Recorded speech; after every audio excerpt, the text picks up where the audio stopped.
Okay, it's time to clear out some books.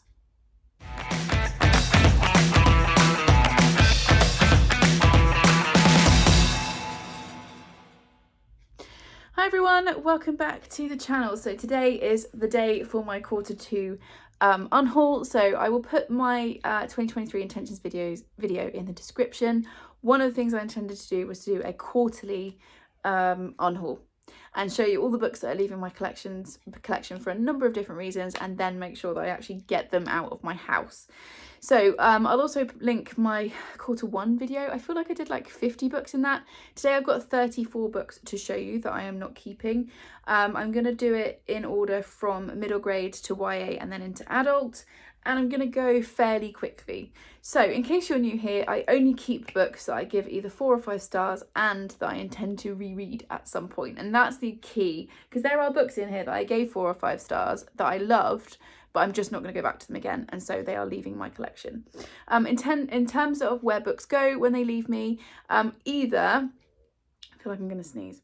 Apologies for that. Hay fever is rampant this year. If you're also suffering, I feel your pain. So in terms of where books go when they leave me, either they go into my classroom library or they go into the staff room. I tend to put ARCs into the staff room because the staff really enjoy reading books as well, and it just seems like a good place to kind of get rid of them and, you know, put them out into the world without obviously selling them, which you can't do. It's illegal to sell ARCs, in case you're not aware.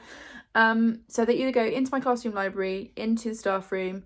They can go sometimes to bookish friends of mine or family members who read, and then anything that's left over I will take to the local charity shop and leave there. So that's where they will go. And it always surprises me how many people want to watch unhauls, although I really enjoy watching other people's. It's always interesting to see what people are getting rid of and why. There are some books in here I really didn't like, and that's why they're leaving, but most of these I enjoyed. I'm just not going to read them again. So let's make a start. I'm going to start out with middle grade. So the first one is Frost Heart by Jamie Littler. This is the first one in the series, I think. Is this the first one? Yes. I didn't love this series. I feel like the others have already left my collection as well. I feel like I've already unhauled those. What are words? This was just one that didn't quite work for me, but I know that there are loads of kids in my classes that really love Jamie Littler and love this series, so they'll be really excited to see this, and they are absolutely beautiful. But that is the first one that's going. Then I have the second 2 Rainbow Grey books, which I adored. Highly recommend this series. So we've got Rainbow Grey Eye of the Storm and Rainbow Grey Battle for the Skies. They're also both sprayed edge editions. I would keep these, but I took the first one into school and I've now got a waiting list of 3 kids who want the second 2, so I will obviously oblige and take these in for my classroom. And I've also got Starfell, Willow Moss and the Lost Day by Dominique Valente. This was a really lovely start of a series. It's definitely the bottom end of middle grade, possibly children's. It did feel quite young, but it was really fun. You can see the illustration here, and I know of a couple of specific kids that will really get a kick out of that one. So that one is also going. Okay, then we're moving into middle grade. And again, these are books that I enjoyed. I won't read them again. These will potentially go not into my classroom library but my main school library, just because they are that little bit older. So the first one is Ace of Spades by Farida Abike Idemi. Hopefully I've said that correctly, apologies if I haven't. This is like Gossip Girl style mystery, and it says at the top, how can you play the game when the cards are stacked against you? I think I gave this 5 stars, but again, I'm not going to read it again, and I feel like there are kids who will really enjoy this, or teenagers who really enjoy it. Then we have Clean by Juno Dawson, such a gorgeous cover, and Meat Market by Juno Dawson. These are part of the London trilogy. I've kept Wonderland, which you can see just there, because of the 3 I feel like that's the one that I'll go back and reread, but these 2 can go out into the world, and they are for older readers. It says on the back for readers of 14 plus, so these will go into the main library where that can be a little bit more controlled. There's the dishwasher finishing, professional booktuber. And yeah, these are fantastic. I feel like I gave both of these 5 stars, possibly 4 stars. Thoroughly enjoyed them, really would recommend. And I'm also getting rid of Highly Suspicious and Unfairly Cute by Talia Hibbert. This was their YA debut.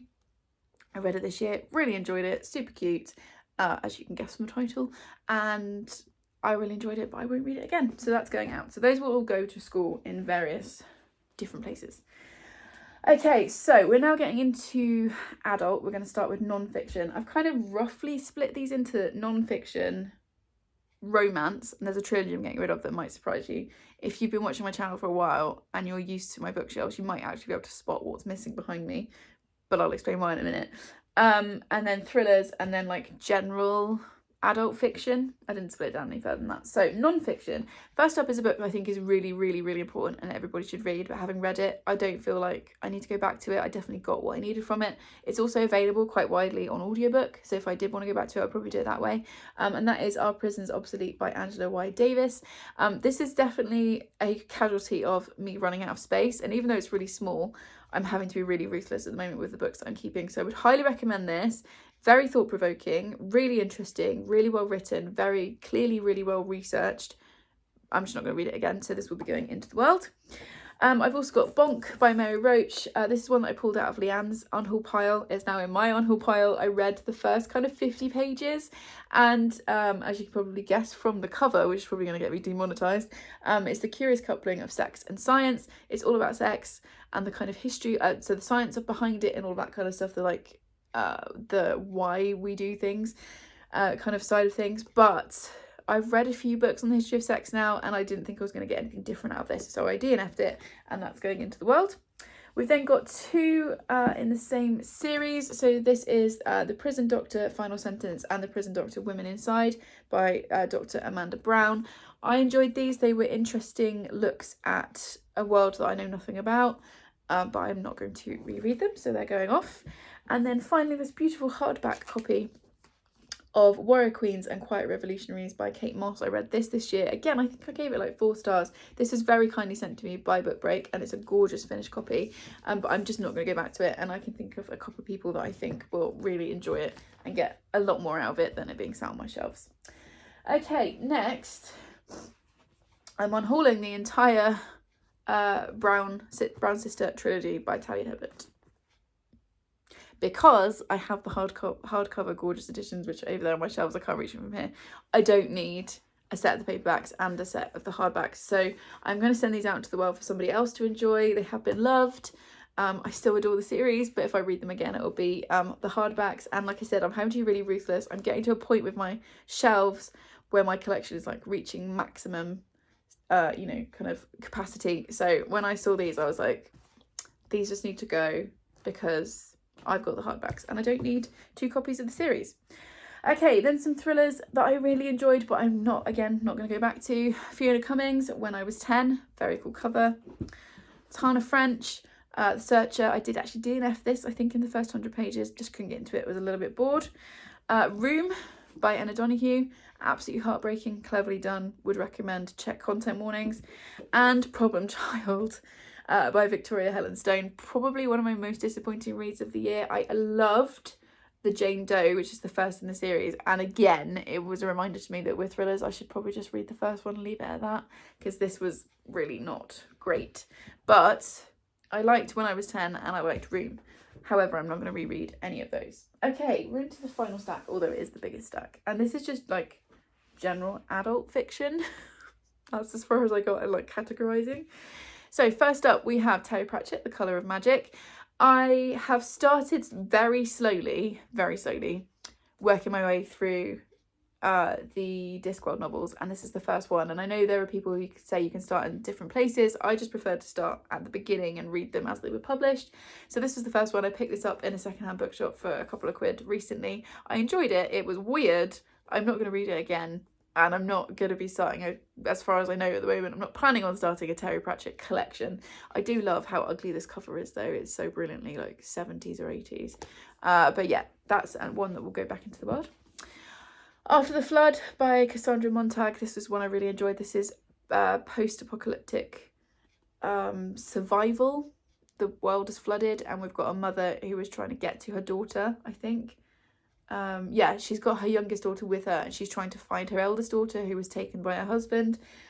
Really enjoyed this. Would also recommend the audiobook, but again, I'm not going to go back to it. Mexican Gothic by Silvia Moreno Garcia. Really weird. I'm not sure that I'm a fan of this author in terms of, not sure that her writing style really works for me, because I did get a little bit bored in places, but it is very clever. and that's going out. Also got Kate Atkinson behind the scenes at the museum. She writes chunky books. There is no getting away from that. I did enjoy this. This is historical fiction. Kate Atkinson tends to write sort of around World War II. And this is like a family saga type story. But again, I'm not going to pick that up again. Leech, this is one of the arcs that will go into the staff room. This is by Hiran Enes. This was sent to me by Book Break and I read it last summer. It came out in September of last year. This was weird, dark and twisted. I did like most of it, but I felt like it ran out of steam a little bit towards the end. But if you're looking for like creepy gothic horror, try this one. It was weird. Then we have The Glass Woman by Caroline Lee. I really loved this. This was beautifully written. She also wrote, there was another one that she wrote that I really liked. It probably won't tell me because I think this might have been her debut. Yeah, no, this was her debut, but there's another one. She's kind of a historical fiction writer that I really enjoy. She does absolutely beautiful descriptions. So yeah, would recommend this one, but it's leaving my personal collection.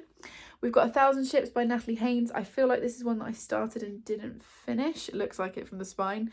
I think I'm a little bit Greek myth retellinged out at the moment. So that one is going. This is another arc that I got from Book Break, which is The Women Could Fly by Megan Giddings. This is like a witchy book, I think. Well, where witches are real. And this came out in August of last year, so I must have read it in June or July of last year. So it's been a while since I've read it. I remember enjoying the setup and the start. Oh, it's got a little bookmark in it as well. But didn't love the end, I think, from memory. But I would still recommend it. It's definitely one to look into if you're interested. Then we've got a book that my brother sent me, I think, for my birthday or Christmas. This is the second book in the Kristen Lavransdatter series. I think it's a series by Sigrid Undset. I just read the first 100 pages. I just couldn't get into it. Wasn't enjoying it, so I've put it down. And it's going because I don't have space for books I don't enjoy. I'm also unhauling Things We Say in the Dark by Kirsty Logan. This was a short story collection. I read the first few and I just couldn't get into it. So again, that's going out. I'm also unhauling Bunny by Mona Awad. I buddy read this with Chloe. I loved buddy reading it with her because I feel like this is a book that you almost have to buddy read because it's so weird. You need someone with you on the journey. I really enjoyed this. I also really enjoyed All's Well, which is one of her other books. I will definitely pick up anything else that she comes out with, but I feel like this isn't one I'll go back to. So this is going, but also I love the cover. It was just such a weird time, and it is one that I think about regularly, put it that way. Okay, last three. We've got An Unkindness of Ghosts by River Solomon. I read this recently. This was their debut, and it's sci-fi because it's set on a ship in space, but the ship is set up like the antebellum South, so it's very much about racism and slavery and the brutality that goes alongside that. I thought this was really cleverly done. I've got one of their others, where are we? The Deep, that's on my shelf that I will reread, but this one I enjoyed it. I didn't love it as much, and you could really tell how much River Solomon's writing has developed, even up to The Deep. And yeah, I feel like this is definitely one I recommend, but I personally won't pick it up again. Then the one in here that probably one of the few that I really didn't like. This is Asexual Myths and Legends by Elizabeth Hopkinson. This, I feel bad saying that I didn't like this book because it's self-published. It's also on the topic of asexuality, which we don't see enough of in books. So I really, really wanted to love this and be able to like shout it from the rooftops, but I just found it really disappointing. It's supposed to be myths and tales retold through the asexual lens. I didn't really feel like it was doing that. It felt like you get a bit of explanation at the beginning of each story of how it could be interpreted as an asexual story, which I thought was interesting, but the actual stories themselves didn't really feel like they'd been changed or adapted, and I just wasn't that hooked by this. So yeah, that was definitely a disappointment.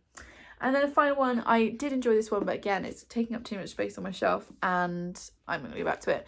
It is Careless by Kirsty Capes, and this one really got me in the feels, really like plucked my heartstrings, because this is about a teenager in care and what happens to her over, I think it's over about a year. So definitely recommend this, but definitely check content warnings before you pick it up because it is heartbreaking in places. But I'm really glad I got to read this. But yeah, again, I just won't go back to it. So those are the 34 books I am clearing out. Like I said, those will be a mix of going into my classroom, going into the school library, going into the staff room, going to bookish friends and family, and then anything that's left, hopefully not much, will go to the local charity shop to be sold there. So I feel like I've spoken quite fast.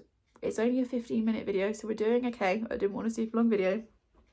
Didn't want to take up too much of your time, but I hope you found that interesting. Let me know, do you unhaul?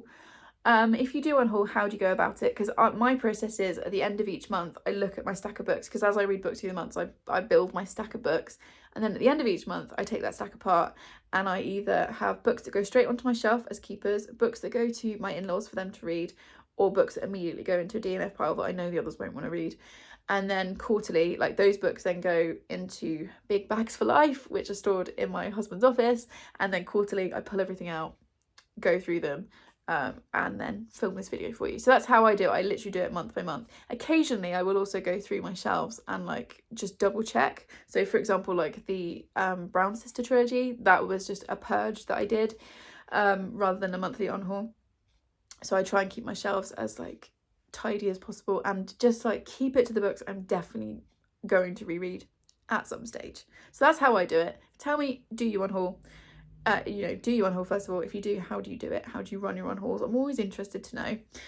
If you saw any books in here that you gifted to me, thank you so much for sending it to me. Because I'm unhauling it doesn't mean I didn't enjoy it or I don't appreciate it. I always appreciate it when you guys are kind enough to send me things, but I just don't physically have the space to keep every book that I read, and so sometimes they have to go back out into the world for somebody else to enjoy. So I hope you understand that.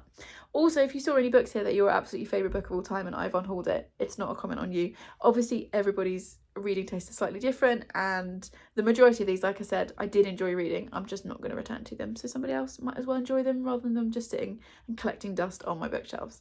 So if you made it to this point in the video, what should we have as an emoji? Let's have, oh I know, I love this cover. Let's have a tree emoji, just because this is the first cover that came to my hands. So yeah, let's have a tree emoji if you made it to this point in the video. Please subscribe if you'd like more of this chaos, and I will see you in the next one. Thanks everyone, bye.